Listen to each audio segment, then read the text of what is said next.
रिंगण पाहण्यासाठी तर बाहेरील शेतकऱ्यांना कुणालाही या ठिकाणी अडथळा निर्माण होणार नाही. सर्वांना याचा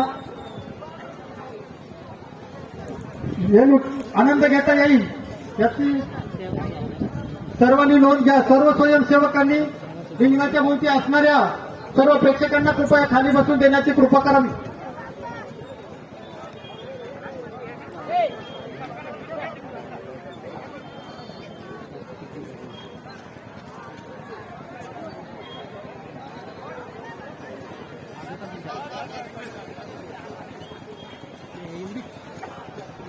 खरं तर या प्रदर्शन भरवण्यामागचा उद्देश आपल्यासमोर सर्वांच्या आलेलाच आहे आणि या तालुक्यातून पंचक्रोशीतून आलेल्या शेतकरी बांधवांसाठी ज्या तालुक्यामध्ये त्या ठिकाणी प्रदर्शन भरवलं जातं त्या तालुक्यातील पशुसंवर्धन विभागाचे अधिकारी या रिंगणात ठिकाणी होणार आहे.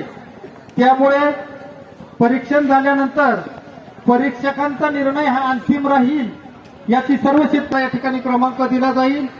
तोच क्रमांक या ठिकाणी अंतिम राहील. त्यामुळे शेतकरी बांधवांनी कोणत्याही प्रकारचे नंतर वादविवाद न करता जो दिलेला निर्णय राहील तो निर्णय आपण यारी आणि पशुसंवर्धन विभागाचे कर्मचारी रिंगणामध्ये राहतील. या व्यतिरिक्त कोणी रिंगणामध्ये राहणार नाही याची सर्वांनी या ठिकाणी नोंद घ्यायची आहे. रिंगणामध्ये फक्त वळूचे मालक आणि